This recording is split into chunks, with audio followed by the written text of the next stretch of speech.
சுவர். நெகேமியாவின் வீர வரலாறு. புரோக்கன் வால், ஹிஸ்டரி ஆஃப் நெகமாயா. இது டைக்ரீஸ் நதியின் கிழக்கில் பரந்து விரிந்திருந்த உலகின் மாபெரும் வல்லரசாய் திகழ்ந்த அகா மனிஷிய பேரரசான பேர்ஷிய பேரரசை ஆண்ட மாமன்னர் அர்தஷஷ்டா என்றழைக்கப்பட்ட ஆர்டசர்க்சிஸின் பான பாத்திரக்காரன், அதாவது cup bearer to the emperor என்கின்ற உயர் பதவியில் இருந்த ஒரு யூத இளைஞனின் ஒப்பற்ற உண்மை வரலாறு. 127 நாடுகளை ஓர் குடையின் கீழ் ஆண்ட மாமன்னரின் மனதுக்கு இனியவன் தனது அத்தனை செல்வாக்கையும் உயர் பதவியையும் அரண்மனையின் சுகவாழ்வையும் துறந்து மிகவும் ஆபத்தான பாலைவனத்தில் 900 மைல்கள் பயணித்து இடிபாடுகளிலும் ஏழ்மையிலும் கிடந்த தனது மூதாதையரின் பூமியான தான் இதுவரை கண்களால் காணாத எருசலேமை தேடி ஏன் வந்தான்? எப்படி வந்தான்? அங்கே எதற்காக சுமார் 14 ஆண்டுகளை கழித்தான்? என்னவெல்லாம் செய்து முடித்தான் என்கின்ற தகவல்களை சரித்திர பூர்வமான ஆதாரங்களுடன் விளக்குகின்றது பரிசுத்த வேதாகமத்தில் உள்ள நெகேமியா என்கிற நூல். எபிரேயத்திலும் அரமேயத்திலும் எழுதப்பட்ட இந்த அற்புதமான புத்தகம் வேதாகமத்தில் யோசுவா முதல் எஸ்தர் வரையில் உள்ள 12 சரித்திர புத்தகங்களின் வரிசையில் 11வது நூல். இந்நூல் சிறையிருப்பிற்கு பின் தேவன் எழுப்பிய அருமையான தலைவர்களில் ஒருவரான நெகேமியா என்கிற இளைஞனின் வாழ்வியல் கவிதை. நூலில் சொல்லப்பட்டுள்ள மெய்சிலிர்க்க வைக்கும் சாதனைகளின் அணிவகுப்பு நெகேமியாவின் தலைமையில் நிகழ்ந்ததால் இந்நூல் நெகேமியாவின் பெயரையே தாங்கி நிற்கின்றது. இந்நூல் 406 வசனங்களையும் 13 அதிகாரங்களையும் கொண்டுள்ளது. சிறையிருப்பிற்கு பின் யூதர்களின் வாழ்வில் நடந்த சம்பவங்களின் தொகுப்பை எஸ்ரா, நெகேமியா ஆகிய 2 புத்தகங்கள் பதிவு செய்துள்ளன. பேரரசர் கோரேசின் ஆணையின்படி கிமு 539 செருபாபேல் தலைமையிலும் பின்பு எஸ்ராவோடும் நாடு திரும்பிய முதல் 2 குழுக்கள் தங்களுடைய தேவனுடைய ஆலயத்தை கிமு 516 கட்டி முடித்ததையும் அங்கே அதற்கு பின்பு எஸ்ராவால் ஏற்பட்ட ஆன்மீக புரட்சியையும் எஸ்ராவின் புத்தகம் சரியான ஆதாரங்களுடனும் கால குறிப்புகளுடனும் நமக்கு விளக்கி கொடுக்கின்றது.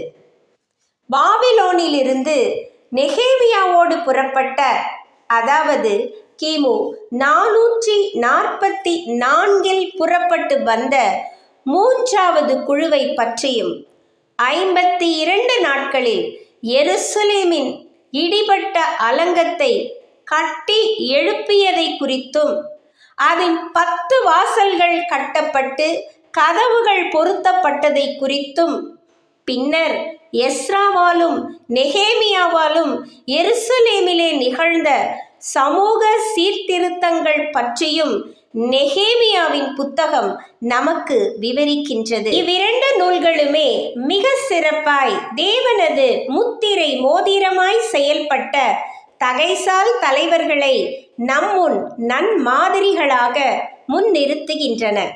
செருபாபேல், நெகேமியா என்கின்ற 2 யூதாவின் ஆளுநர்கள், யோசுவா என்கிற பிரதான ஆசாரியன், எஸ்ரா என்கின்ற ஈடு இணையில்லாத சட்ட வல்லுனரான வேத பாரகர், மேலும் ஆகாய், சகரியா என்கின்ற அற்புதமான தீர்க்கதரிசிகள் ஆகியோரின் அர்ப்பணிப்பையும் உயிரை துச்சமென மதித்து ஆற்றிய அரும் பணிகளையும் மிக நேர்த்தியாக நமக்கு இவ்விரு நூல்களும் கோடிட்டு காண்பிக்கின்றன. சட்ட வல்லுனராக இருந்த எஸ்ரா பேர்ஷிய சாம்ராஜ்யத்தில் பெரும் மதிப்பிற்குரியவராகவும் செல்வாக்கு மிக்கவராகவும் திகழ்ந்தார். மன்னரது அரசியல் ஆட்சி தொடர்பான பணிகளில் மிக சிறந்த ஆலோசகராகவும் தூதுவராகவும் எகிப்து கிரேக்கம் ஆகிய இரு நாடுகள் தொடர்பான அரசியல் அணுகுமுறைகளில் மாமன்னரின் நம்பிக்கைக்குரியவராகவும் செயல்பட்டார் என்பதற்கான ஆதாரங்கள் சரித்திர குறிப்பேடுகளில் பதிவாகி உள்ளன. நெகேமியா, எஸ்ரா ஆகிய இரு புத்தகங்களில் அரிதான அரசாங்க ஆவணங்கள், மாமன்னரின் கடிதங்கள், அரசியல் சட்ட திருத்த நகல்கள், தேசாதிபதிகளுக்கு கொடுக்கப்பட்ட கடிதங்கள், பெறப்பட்ட மனுக்கள் ஆகியவை தேதி வாரியாக ஆதாரபூர்வமாக பதிவு செய்யப்பட்டிருப்பதை காணலாம். யாரும் அவ்வளவு எளிதாக பெர்ஷிய ஆவண காப்பகங்களை அணுகிவிட முடியாது. இது இக்கவாட்டா என்கிற இடத்தில் உள்ள அரண்மனைகளில் பத்திரப்படுத்தி வைக்கப்பட்டிருந்தது. எஸ்ராவால் மட்டுமே ஆவண காப்பகங்களை எளிதாக அணுகி அரசாங்க ஆணைகள் தாங்கிய பிரதிகளின் நகல்களை பெற முடிந்தது.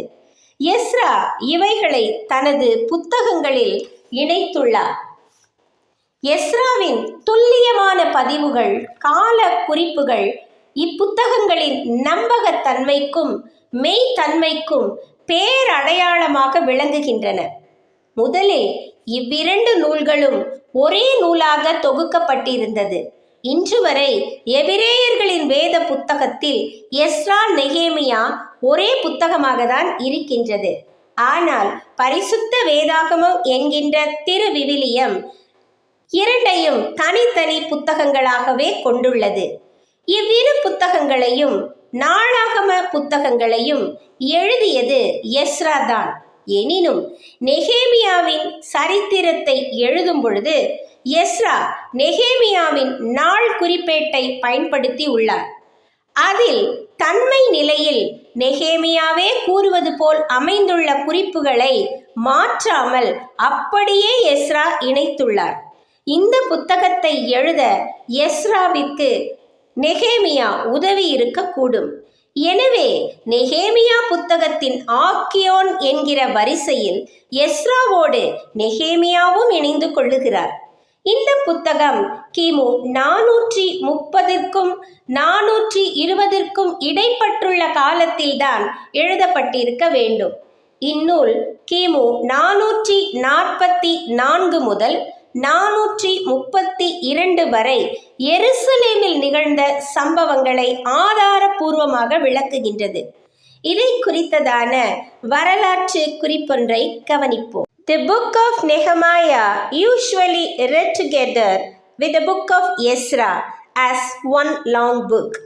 Nehemiah 8 to 10 chapter is considered a part of the so-called Ezra source, which includes Ezra 7 to 10 chapters, while Nehemiah 1 to 7 and 11 to 13 chapters are from a separate source that scholars call the Nehemiah Memoir. The Nehemiah Memoir is written in the first person and recounts details of Nehemiah's life, his deeds and administration of the province, probably accomplishments to be deposited in the temple activities. The accounts are punctuated by prayers to God such as, "Remember for my good, oh my God, all that I have done for this people." Nehemiah 5 verses 90. கிமு 1903 ஆண்டில் நிகழ்ந்த அகழ்வாராய்ச்சியில் கிடைத்த குறிப்புகளில் சன்பலாத், யோகானான் போன்றோரின் பணிக்காலத்தை குறித்த குறிப்புகளும் நெகேமியா யூதாவின் ஆளுநராக இருந்ததற்கான தடயங்களும் கிடைத்துள்ளன. இக்குறிப்பேடுகளை எலிஃபான்டின் பாப்பரி என்று ஆராய்ச்சியாளர்கள் குறிப்பிடுகின்றனர். இது இப்புத்தகத்தில் குறிப்பிடப்பட்டுள்ள சம்பவங்களின் நம்பகத்தன்மையை உறுதி செய்கின்றது. இனி இப்புத்தகத்தின் கருப்பொருளை காண்போம்.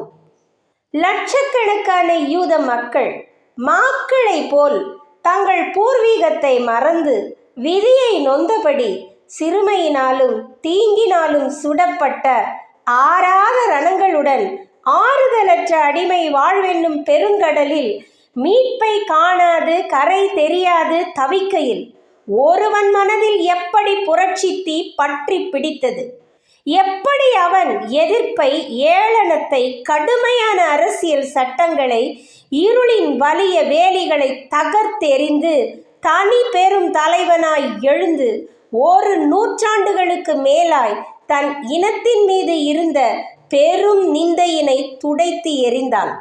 சாமானியன் ஒருவனை ஒரு இனத்தின் துயர் துடைக்கும் இரட்சகனாய் முன்னிறுத்தியது யார் என்பது போன்ற கேள்விகளுக்கான விடைத்தான் நெகேமியா என்கிற வீர வரலாற்றின் கருப்பொருள். தலைமைத்துவத்திற்காய் அர்ப்பணிக்கப்பட்ட இத்தொடரில் இளைஞன் ஒருவன் புறப்பட்டு வந்து புயல் போல் இயங்கி 160 வருடங்களாக இடிந்து கிடந்த எருசலேம் நகரத்தின் அலங்கத்தை, அங்கே சிதறி கிடந்த சொற்ப ஜனங்களை கொண்டு எதிர்ப்புகளுக்கு அஞ்சாது வெறும் 52 நாட்களில் எப்படி கட்டி முடித்தான், அதன் 10 வாயில்களை சீரமைத்து எப்படி கதவுகளை பூட்டினான் என்கிற அசுர சாதனையை நாம் கொண்டாடியே ஆக வேண்டும். இதில் நெகேமியா மட்டுமல்ல, இச்சாதனையை நிகழ்த்திய ஒவ்வொரு நபரின் பெயரையும் அவர்களது குழுவினரின் பெயர்களும் வேதாகமம் மிக தெளிவாக பதிவு செய்திருக்கின்றது. சீன பெருஞ்சுவரை குறித்து கின்னஸ் புத்தகம் பதிவு செய்திருக்கின்றது. ஆனால் 52 நாட்களில் வெறும் கற்குவியலாய், குப்பை மேடாய், இடிபாடுகளுமாய் கிடந்த ஒரு பெரிய பட்டணத்தின் சுற்றுச்சுவரை உயிரை பயணம் வைத்து பகலாய் குடும்பம் குடும்பமாய் நின்று கட்டி எழுப்பிய நெகேமியாவையும் அவரது குழுவினரையும் அது பதிவு செய்திருக்கின்றதா என்று தெரியவில்லை. உடைந்த எருசலேமின் சுற்றுச்சுவரை பற்றியும் அதை கட்டி எழுப்பிய தேவ மக்களை பற்றியும் இத்தொடரில் விரிவாக காணலாம். நெகேமியாவின் புத்தகம் இவ்வாறு துவங்குகின்றது. நெகேமியாவின் புத்தகம் 1வது அதிகாரம் 1 முதல் 3 வரையிலுள்ள வசனங்கள். அகலியாவின் குமாரனாகிய நெகேமியாவின் நடபடிகள். 20ஆம் வருஷம் கிஸ்லேயு மாதத்தில் நான் சூசான் எனும் அரண்மனையில் இருக்கும் பொழுது சம்பவித்தது என்னவென்றால், என் சகோதரரில் ஒருவனாகிய அனானியும் வேறே சில மனுஷரும் யூதாவிலிருந்து வந்தார்கள். அவர்களிடத்தில் நான் சிறையிருப்பில் மீண்டு தப்பின யூதரின் செய்தியையும் எருசலேமின் செய்தியையும் விசாரித்தேன். அதற்கு அவர்கள், சிறையிருப்பில் மீந்திருக்கிறவர்கள் அந்த தேசத்திலே மகா தீங்கையும் நிந்தையையும் அனுபவிக்கிறார்கள். எருசலேமின் அலங்கம் இடிபட்டதும் அதன் வாசல்கள் அக்கினியினால் சுட்டெரிக்கப்பட்டதுமாய் கிடக்கிறது என்றார்கள். எருசலேமின் அலங்கம் இடிபட்டதும் அதன் வாசல்கள் அக்கினியால் சுட்டெரிக்கப்பட்டதுமாய் கிடக்கிறது என்றார்கள். டைகிரிஸ் ஆற்றிலிருந்து 250 மைல் தொலைவில் ஆற்றுக்கு கிழக்கே சூசா அல்லது சூசான் என்கிற பிரசித்தி பெற்ற பட்டினம் இருந்தது. இப்பகுதி தற்போதைய ஈரானில் உள்ளது. சூசா நகரம் வசந்த காலத்தில் பெர்ஷிய மன்னர்களின் தலைநகராக செயல்படும். இங்கே பிரம்மாண்டமான அரண்மனைகள், பூங்காக்கள், அரசாங்க அலுவலகங்கள் இருந்தன. இந்த சூசான் அரண்மனையில் தான் எஸ்தர் காலத்து சம்பவங்கள் எல்லாம் நிகழ்ந்தேறின. இந்த அரண்மனையில் தான் உலகிலேயே அதிக நாட்கள் நடந்த பெரிய விருந்தொன்றை ராஜாவாகிய அகாஸ்வேரு கொடுத்தார். 187 நாட்கள் நடைபெற்ற இவ்விருந்தை கின்னஸ் புத்தகம் பதிவு செய்துள்ளது. பொதுவாக பெர்ஷிய பேரரசர்கள் 3 அதிகார மையங்களிலிருந்து செயல்படுவார்கள். குளிர்காலத்தில் பாபிலோனில் இருந்தும் வசந்த காலத்தில் சூசாவில் இருந்தும் கோடை காலத்தில் மலைப்பாங்கான இடத்தில் மேதியாவில் அமைந்துள்ள இக்கபாட்டா என்கிற இடத்தில் இருந்தும் இம்மன்னர்கள் ஆட்சி புரிந்தனர். இதிலே இக்கபாட்டாவில் உள்ள அரண்மனையில் தான் ராயல் ரெக்கார்ட்ஸ் என்கிற அரசாங்க ஆவணங்களை பாதுகாக்கும் காப்பகம் இருந்தது.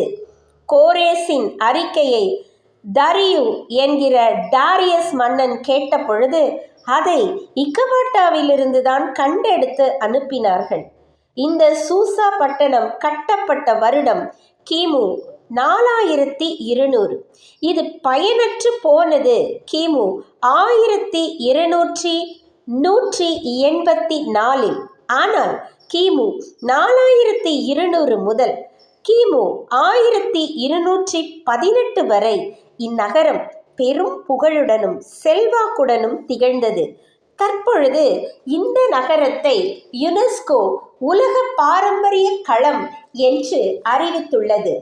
டைகிரிஸ் நதிக்கு கிழக்கில் கார்கே மற்றும் டெஸ் ஆற்றுக்கு இடையே சக்ரோஸ் குன்றுகளின் அடிவாரத்தில் தற்கால ஈரான் நாட்டில் குசஸ்தன் மாகாணத்தில் சுஸ் நகரத்தில் இவ்விடம் அமைந்துள்ளது. இன்று சிதைந்து போன இப்பண்டை நகரத்தில் 3 பெரிய மணல் குன்றுகள் மட்டுமே உள்ளது. இந்நகரம் கிபி 647 அசுபானியர்களாலும் கிபி 638 இஸ்லாமியர்களாலும் கிமு 1218 மங்கோலியர்களாலும் அழிக்கப்பட்டது. ஆனால் கண்கவரும் பிரம்மாண்ட அரண்மனைகளுடன் எழிலார்ந்த பட்டணமாய், பாரசீக மன்னர்களின் விருப்பத்திற்குரிய இடமாய், பண்டைய அண்மை கிழக்கின் மெசபடோமிய நாகரிக சின்னமாய் ஈரானில் அமைந்திருந்த இந்த பாரசீக நகரத்தை குறித்து எண்ணற்ற குறிப்புகளை 1836 ஆய்வு செய்த sir Henry Rawlinson, Austen Henry Layard ஆகியோர் அளித்துள்ளனர். 1851 வில்லியம் லாப்டஸ் தனது அகழ்வாராய்ச்சியின் மூலம் அதனை பண்டைய சூசான் நகரம் என்று உறுதிப்படுத்தினார். வேதாகமத்தில் கொடுக்கப்பட்டுள்ள சம்பவங்கள் உண்மை என்பதை இவர்களது அறிக்கைகள் உறுதி செய்கின்றன. இங்கு நிகழும் சம்பவங்களின் காலகட்டம் கிமு 445 ஆண்டு நிகழ்ந்தவை. அப்பொழுது பெர்ஷியாவின் 5வது பேரரசராக ஆர்டசெர்க்ஸஸ் இப்பேரரசை ஆண்டு வந்தார். இவரை அர்தஷஷ்டா என்று வேதம் குறிப்பிடுகின்றது. இவர் ஜெர்க்சிஸ் என்கிற அகாஸ்வேருவின் 3வது மகன். இவர் எஸ்தர் புத்தகத்தில் குறிப்பிடப்பட்டுள்ள அகாஸ்வேருவே தான். ஆர்டசெர்க்ஸஸ் கிமு 465 முதல் 424 வரை ஆட்சி புரிந்தார். இவரது 20வது வருடத்தில், அதாவது கிமு 445 இவ்வரலாற்று சம்பவங்கள் துவங்குகின்றன. இதே மன்னர்தான் எஸ்ராவை 12 வருடங்களுக்கு முன் எருசலேமிற்கு அனுப்பியவர். இவரது வளர்ப்பு தாயார் மகாராணி எஸ்தர் என்பது குறிப்பிடத்தக்கது. இவரது இயற்பெயர் லாங்கிமானஸ் என்பதாகும். இப்பேரரசரின் பான பாத்திரக்காரராகத்தான் நெகேமியா பணியாற்றி வந்தார். கிஸ்லேயு மாதம் லேட் ஆட்டம் என்றழைக்கப்படுகின்ற நவம்பர் மாதத்தின் இறுதி நாட்களில் துவங்குகின்றது. நெகேமியாவை சந்திக்க அவரது உறவினர்கள் சூசானில் உள்ள அரண்மனைக்கு இம்மாதத்தில் தான், அதாவது ஆர்டசெர்க்ஸஸின் 20வது வருடமான கிமு 445 கிஸ்லேயு மாதத்தில் வருகின்றனர். நெகேமியா அகலியாவின் குமாரன் என்றழைக்கப்படுகின்றார். இந்த அகலியா மொர்தெகாயின் உறவினர். எனவே நெகேமியா எஸ்தருக்கு மிகவும் நெருங்கிய உறவினர் என்பதை கருத்தில் கொள்ள வேண்டும். பெர்ஷிய சட்ட விதிகளின்படி as per the law of or as per the protocol of Persia, பானபாத்திரக்காரர் என்கிற பொறுப்பை பெற நன்கு வரையறுக்கப்பட்ட தகுதிகள் ஒருவருக்கு இருக்க வேண்டும். இப்பதவியை அடைய அவர் உயர் பண்பு நலன்களை உடையவராக a well cultured person இருக்க வேண்டும். சட்ட நுணுக்கங்களை அறிந்தவராக a knowledgeable person in law and administration இருக்க வேண்டும். மேலும் மிகவும் உண்மையுள்ளவர் என்ற பெயரை பெற்றிருக்க வேண்டும். a person of high integrity. அடுத்ததாக மிகவும் புத்திசாலித்தனம் உள்ளவராகவும் இருக்க வேண்டும். highly intelligent person. முடிவாக இனிய சுவாபமும் தோற்ற பொலிவும் உள்ளவராக இருக்க வேண்டும். very handsome and pleasant person. பர்ஷிய மன்னர்களை சுற்றி எப்போதும் சதிவலைகள் பின்னப்படுவது சாதாரணம். எனவே ராஜாத்திக்கு அடுத்த நிலையில் மன்னருக்கு மிகவும் நெருக்கமானவர் இந்த பானபாத்திரக்காரர் தான். பானபாத்திரக்காரர் ருசி பார்த்த பிறகே மன்னர் எதையும் அருந்தவோ உண்ணவோ முடியும். மன்னரின் உணவிலோ பானத்திலோ விஷம் கலக்கப்பட்டிருந்தால் அதற்கு முதலில் பலியாவது இந்த பானபாத்திரக்காரரே. இப்பதவியை அடைய பல தேர்வு முறைகளை ஒருவர் கடந்து வர வேண்டும். நெகேமியா ஒரு யூத இளைஞர். இவருக்கு கிடைத்த இந்த உயர் பதவிக்கு பின் எஸ்தரின் சிபாரிசும் இருந்திருக்கலாம். ஏனெனில் ஆர்டசர்க்சஸ் ஆட்சிக்கு வந்த நாட்களில் பல புரட்சிகளையும் கிளர்ச்சிகளையும் சந்திக்க வேண்டி இருந்தது. பல வருஷங்களை இக்கலவரங்களை அடக்கவே இவர் செலவிட்டார். கிமு 461 எகிப்தில் வெடித்த கலவரம், கிமு 495 லேனியன் லீக் குழுவினரால் புரட்சி, கிரேக்கர்களுடன் ஓயாத போராட்டம் என்று பதட்டமான அரசியல் சூழலை மன்னர் சந்திக்க வேண்டியிருந்தது. கிமு 458 எருசலேமிற்கு எஸ்ராவை அனுப்பியதில் கூட அரசியல் நோக்கமே மேலோங்கி இருந்தது. எருசலேமிற்கு எஸ்ராவை அனுப்பிய பின் 12 ஆண்டுகள் கழித்துதான் நெகேமியாவின் உறவினர்கள் சூசானிற்கு வருகை புரிந்தனர். நெகேமியா சிறையிருப்பிற்கு பின் பாபிலோனில் பிறந்தவர். நெகேமியா என்ற பெயருக்கு யாவே கம்ஃபர்ட்ஸ், தேவன் தேற்றுகிறவர் என்பது பொருள். இவர் எருசலேமையோ அதன் ஆலயத்தையோ கண்டதில்லை. ஆனால் செருபாபேலோடு முதல் கட்டமாக கிளம்பி சென்ற 50,000 யூதர்களின் நிலை குறித்து அறிந்து கொள்ள பேரார்வம் உடையவராக இருந்தார். தான் அரண்மனையில் சுகபோக வாழ்வையும் உயர் அந்தஸ்தை அனுபவித்தாலும் அவரது மனம் எருசலேமையே நினைத்து ஏங்கிக் கொண்டிருந்தது. சிறையிருப்பில் தப்பி பிழைத்தோர் நிலையையும் எருசலேமின் அலங்கத்தை குறித்த செய்திகளையும் ஆனானியும் கூட வந்த யூதாவின் மனுஷரும் விவரித்த பொழுது நெகேமியாவின் உள்ளம் சுக்கு நூறாக உடைந்தது. எருசலேமின் அலங்கம் இடிபட்டு கிடப்பதையும் அதன் வாசல்கள் சுட்டெரிக்கப்பட்டதாய் கிடப்பதையும் கேட்ட பொழுது நெகேமியா ஆறாத வேதனையை அனுபவித்தார். அவர் உட்கார்ந்து அழுது சில நாட்களாய் துக்கித்து தேவ சமூகத்தில் நின்று பரலோகத்தின் தேவனை நோக்கி மன்றாடினார். இரவும் பகலும் இஸ்ரவேல் புத்திரருக்காக அழுது புலம்பி ஜெபித்ததில் அவர் முகரூபமே மாறிவிட்டது. வெறும் ஜெபத்தோடு நிறுத்திவிடவில்லை. மனதில் ஒரு செயல் திட்டத்தை தீட்டி 4 மாதங்களாய் அதற்காக உபவாசத்தோடு தேவனிடம் உதவியை நாடினார். 164 வருடங்களாக இடிபட்டு குப்பை மேடாய் கிடக்கும் எருசலேமின் அலங்கத்தையும் பட்டினத்தையும் சீரமைக்க தீர்மானம் எடுத்தார். இம்மகா பெரிய தரிசனம் அவரை இரவும் பகலும் வாட்டி எடுத்தது.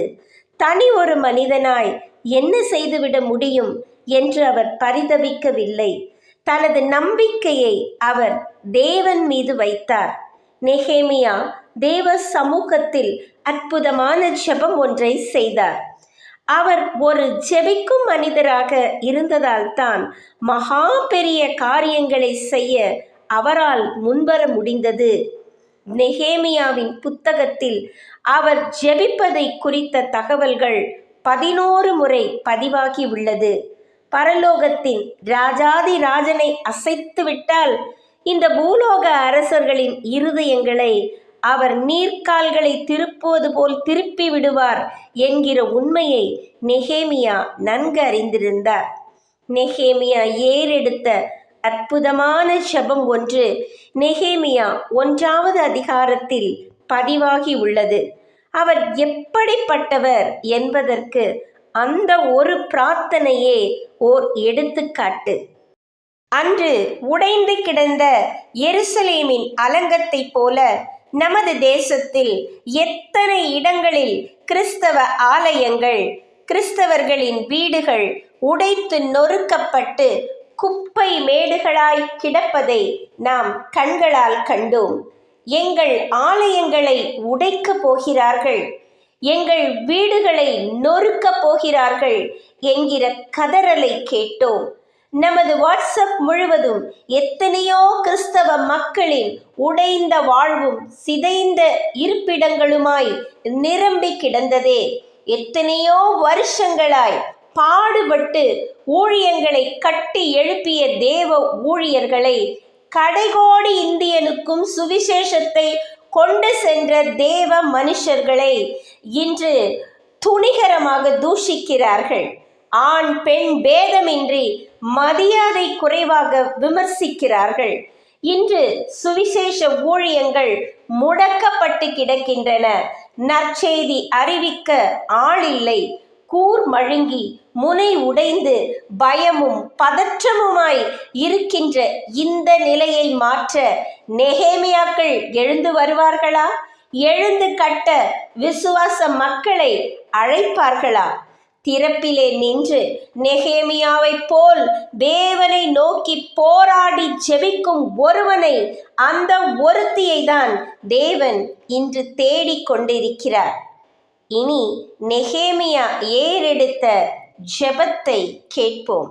நெகேமியா 1வது அதிகாரம் 4 முதல் 11 வரையில் உள்ள வசனங்கள். இந்த வார்த்தைகளை கேட்ட பொழுது நான் உட்கார்ந்து அழுது சில நாட்களாய் துக்கித்து உபவாசித்து மன்றாடி பரலோகத்தின் தேவனை நோக்கி, பரலோகத்தின் தேவனாகிய கர்த்தாவே, உம்மில் அன்பு கூர்ந்து உம்முடைய கற்பனைகளை கைக்கொள்ளுகிறவர்களுக்கு உடன்படிக்கையையும் கிருபையையும் காக்கிற மகத்துவமும் பயங்கரமுமான தேவனே, உமது அடியாராகிய இஸ்ரேல் புத்திரருக்காக இன்று இரவும் பகலும் உமக்கு முன்பாக மன்றாடி, இஸ்ரேல் புத்திரராகிய நாங்கள் உமக்கு விரோதமாக செய்த பாவங்களை அறிக்கையிடுகிற அடியேனுடைய ஜெபத்தை கேட்கிறதற்கு உம்முடைய செவிகள் கவனித்தும் உம்முடைய கண்கள் திறந்தும் இருப்பதாக. நானும் என் தகப்பன் வீட்டாரும் பாவம் செய்தோம்.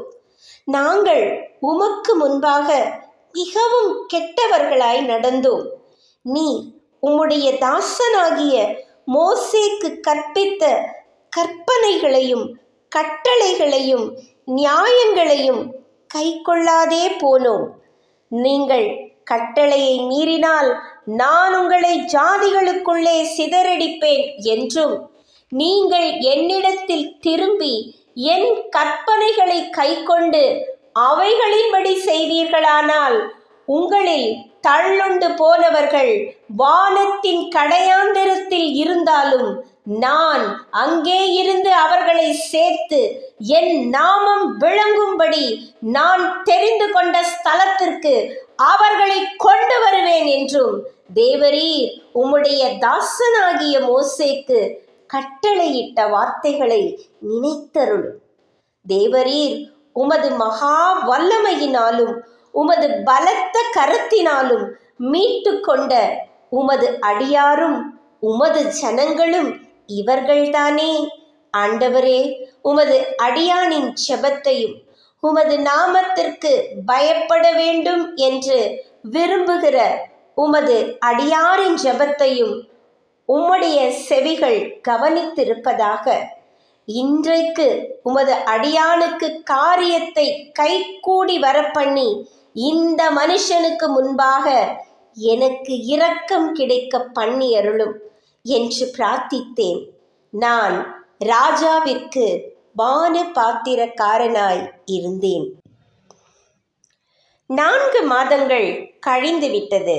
நிசான் மாதத்தில் ராஜாவிற்கு திராட்சை ரசம் கொண்டு சென்ற நெகேமியாவை கண்டு ராஜா திடுக்கிட்டார். உற்சாகமும் புன்னகையும் தவழும் அந்த அழகிய முகம் எங்கே? இவனுக்கு என்ன நேர்ந்தது? ஏன் இப்படி உருக்குலைந்து போய் சோகத்துடன் இருக்கிறான் என்று யோசித்தார். ராஜ சமூகத்தில் துக்க முகமாய் நடமாட ஒருவருக்கும் அனுமதி இல்லை. அது மரண தண்டனைக்கு நேராக கொண்டு செல்லும் ஒரு குற்றமாகவே அக்காலத்திலே கருதப்பட்டது. இனி நெகேமியாவிற்கு என்ன நிகழ்ந்தது என்பதை பாகம் 2 காணலாம். இதுவரை எங்களுடன் இணைந்து வந்த இதயங்களுக்காய் தேவனுக்கு நன்றி. தொடர்ந்து இணைந்திருங்கள், எங்களுக்காக செபியுங்கள். இத்தொடரை அநேகருக்கு அறிமுகப்படுத்துங்கள், ஆதரியுங்கள். இது பைபிள் பிளானட் மருதோன்றி பூங்கொத்திற்காய் ஒலிக்கும் ஒரு காட்டுப்புறாவின் சத்தம். நன்றி, மகிழ்ச்சி, ஷாሎም.